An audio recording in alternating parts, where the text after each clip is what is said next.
Hello and welcome to another short video from Absolute Game Off. Nerd! Yeah, so I just wanted to record something real quick. I made a trade, as you can see from the thumbnail, one for one of my favorite books. So I'm going to go through kind of what went out the door and then what it brought back. So I got this from Mark from Collectibles. Obviously, my guy. He's always got the good deals, and he and I have done a lot of trades.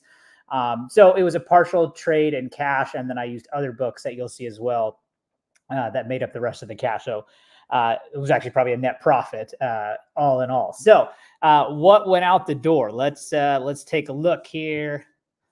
So this was probably the most significant book in my opinion. Obviously, I'm a big first appearance collector, and Batman 232 is the first appearance of Ra's al Ghul.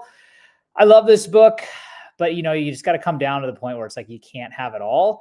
And as cool as this book is, and I know I love the Dark Knight trilogy, it's just there are a lot better villains from Batman, some of which I have that I'll chase. And, this one, I could get back again in the future. Absolutely. But it was one I was okay letting go to get this upcoming book. And if you saw, Mark actually posted it immediately when he got it in, and it sold fast. So congrats to the new buyer of that. Teenage Mutant Ninja Turtles 3. This one actually went pretty quickly as well.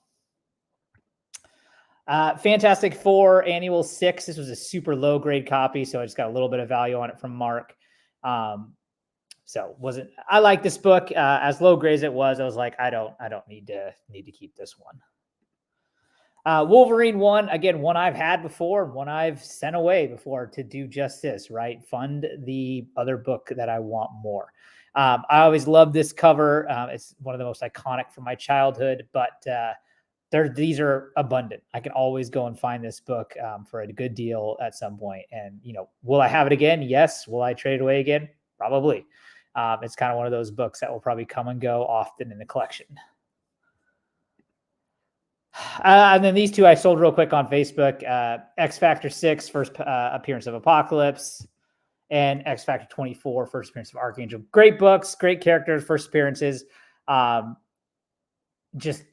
Copper Age, there's only a few I'm wanting to keep. I'm kind of getting out of most of the Copper Age and focusing on holding on to just the Bronze and Silver Age kind of books. Granted, there are a few like First Gambit, First Cable, or characters I super, super love that I'll keep those first appearances. So those are the books that went out, and what came in is this. I've already unboxed it. There's no unboxing here. I'm just going to show it to you, and it is Fantastic Four number 12. Yes. So this book, if you remember, I've had this before, but it was a Pence copy. It was actually a Blue Label 2.0. And the thing that drove me crazy is right here where you see the 12 cent. On the Pence label, it had a 9D, or was it a 10D, in real small print. And it just looks so bad. It just drove me crazy. So I was like, and I ended up moving that to get my Daredevil 1. So I was like, I always wanted to. So I'm a first appearance collector. Outside of Tech 31, which is my favorite cover of all time, this on the superhero side is my favorite non-first appearance comic books. I've always been trying to get a copy back of this. I just love, it's my second favorite Jack Kirby cover behind FF49. I just love it. I think the colors of the characters just look so good on that gray background. I love it. It just looks so good. This is estimated to be about a 3.5, but I think it looks just great. This is just like a perfect copy for me. I don't need something super high grade, and it's going to stay raw. So super pumped with this. Something that was really cool I found. So this book, the publication date is December 10th, 1962.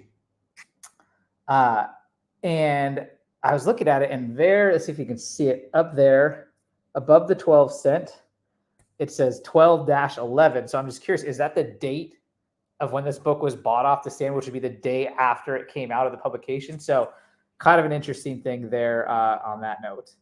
But yeah, otherwise, that's what we had here today, right? The Fantastic Four 12. I'm a big Thing fan, and I would say outside of Fantastic Four 1, this is the most significant Thing book, right? Because Hulk versus Thing happens over and over and over again in the Marvel history. In my opinion, it's the best 1v1 in Marvel. Just above Wolverine and Sabretooth, I would say. And so this is where it all started. So this was a big one for me to get because I love these characters and I love the Hulk thing battles. But that is all I got for you today. Let me know if you've made any pickups recently in the comments. What you think of the books I gave up? Was it worth the book I got? Let me know in the comments. As always, please like, comment, and subscribe. And we'll catch you on the next one.